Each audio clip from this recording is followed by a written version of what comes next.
பிரியமானவர்களே, ஆண்டவரும் அருமை ரட்சகருமா இருக்கிற இயேசு கிறிஸ்துவின் இனிய நாமத்தினாலே மற்றொரு நல்ல காலை பொழுதிலே உங்களை சந்திப்பதிலே நான் அதிகமாய் மகிழ்ச்சி அடைகிறேன். இந்த நாள் முழுவதுமாக நீங்கள் செய்கிற எல்லா காரியத்திலேயும் கர்த்தருடைய கரம் உங்களோடு கூட இருந்து உங்களை நடத்துவதாக. சங்கீதம் 46 சங்கீதம் 11 வசனம் இப்படியாக சொல்லுகிறது, நீங்கள் அமர்ந்திருந்து நானே தேவன் என்று அறிந்து கொள்ளுங்கள் என்றதான வார்த்தையை நாம் இந்த இடத்துல வாசிக்கிறோம். அன்பான தேவனுடைய பிள்ளைகளே, வசனம் சொல்லுகிறது, நாம் எப்பொழுது நம்முடைய ஆண்டவர் எப்படிப்பட்டவர் என்பதை அறிந்து கொள்ள முடியும் என்று சொன்னால், நாம் அமர்ந்திருக்கும் பொழுது. இதனுடைய அர்த்தம் என்ன? நாம் உட்கார்ந்திருக்கும் பொழுதல்ல, நாம் அமைதியாக இருக்கும் பொழுது, நமக்காக நாம் யுத்தம் செய்யாமல் நமக்காக அவர் யுத்தம் செய்வதற்கு நாம் அனுமதிக்கும் பொழுதுதான் அவர் எப்படிப்பட்ட தேவன் என்பதை நாம் அறிந்து கொள்ள முடியும் என்று சொல்லி இந்த வார்த்தை சொல்லுகிறது. அன்பான தேவனுடைய பிள்ளைகளே, இன்றைக்கு நாம் செய்கிறதான ஒரு மிகப்பெரிய ஒரு தவறு என்னவென்று சொன்னால், நமக்காக நாமே போராடி கொண்டிருக்கிறோம், நமக்காக நாமே யுத்தம் செய்து கொண்டிருக்கிறோம். இது என்னுடைய வாழ்க்கை, என்னுடைய பிரச்சனை, நான் தான் தீர்த்து கொள்ள வேண்டும் என்று சொல்லி பலவிதமான தவறான முடிவுகளை நாம் எடுத்து கொண்டிருக்கிறோம். ஆனால் பரிசுத்த வேதம் சொல்லுகிறது, நம்முடைய ஆண்டவர் எப்படிப்பட்ட என்பதை நாம் எப்பொழுது உணர்ந்து கொள்ள முடியும் என்று சொன்னால், நாம் அமைதியாக இருக்கும் பொழுது, நாம் அமர்ந்திருக்கும் பொழுது நம்முடைய ஆண்டவர் எப்படிப்பட்டவர் என்பதை நாம் அறிந்து கொள்ள முடியும். அன்பான தேவனுடைய பிள்ளைகளே, ஏனென்று சொன்னால், அதற்கு முந்தைய வசனங்களில் ஆண்டவர் எப்படியாக யுத்தங்களை ஓய பண்ணுகிறார் என்பதை குறித்து வசனம் சொல்லுகிறார். அவர் பூமியின் கடையாந்தரம் மட்டும் யுத்தங்களை அவர் ஓய பண்ணுகிறார் என்று சொல்லி, அந்த ரதங்களை எல்லாவற்றையும் இல்லாமல் செய்கிறதையும், ஈட்டியை முறித்து வில்லை ஒடிக்கிறதையும் நாம் பார்க்கிறோம். அப்படியானால் என்ன? நாம் அமைதியாக இருக்கும் பொழுது, நாம் தேவ சமூகத்திலே நாம் அமர்ந்திருக்கும் பொழுது அவர் நமக்காக யுத்தம் செய்வார், அவர் நமக்காய் கிரியை செய்வார். இஸ்ரவேல் ஜனங்களுக்கு மோசையின் மூலமாக இதுதான் சொல்லப்பட்டது, நீங்கள் நின்று கொண்டு கர்த்தர் உங்களுக்கு செய்யும் ரட்சிப்பை பாருங்கள் என்று சொல்லி தான் அவர் சொன்னார்.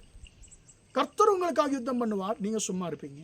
அப்போ கர்த்தர் நமக்காக யுத்தம் பண்ண வேண்டும் என்று சொன்னால், அவருடைய வல்லமை நாம் அறிந்து கொள்ள வேண்டும் என்று சொன்னால், நாம் கர்த்தர் சமூகத்தில் நாம் அமைதியாக அமர்ந்திருக்கிறவர்களாக நாம் இருக்க வேண்டும். அன்பான தேவனுடைய பிள்ளைகளே, இன்றைக்கி நம்முடைய வாழ்க்கையில் நாம் நமக்காக யுத்தம் செய்யும்போது கர்த்தர் யுத்தம் செய்ய மாட்டார்.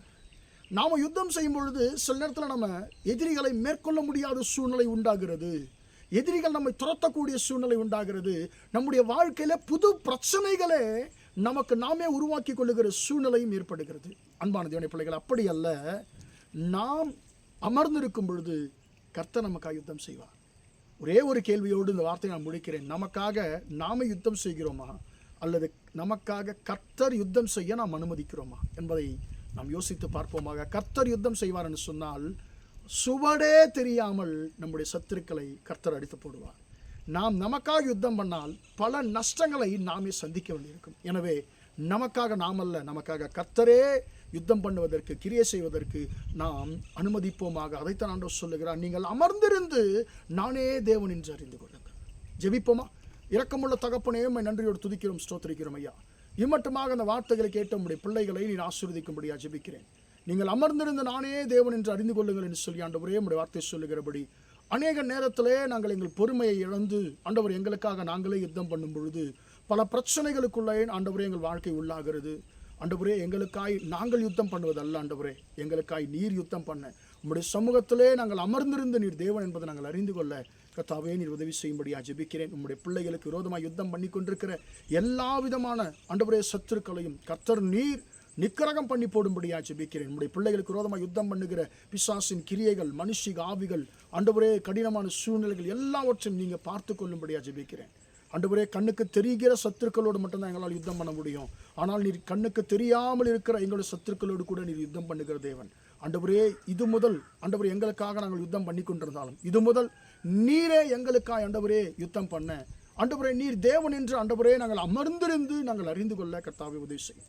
இந்த கிருபை அந்த வார்த்தை கேட்டுக்கொண்டிருக்கிற ஒவ்வொருவருக்கும் கர்த்தனை கொடுத்து நடத்தும்படியாய் இயேசு நாமத்தில் ஒப்பு கொடுத்து ஜெபிக்கிறேன், ஜீவனுள்ள நல்ல பிதாவே.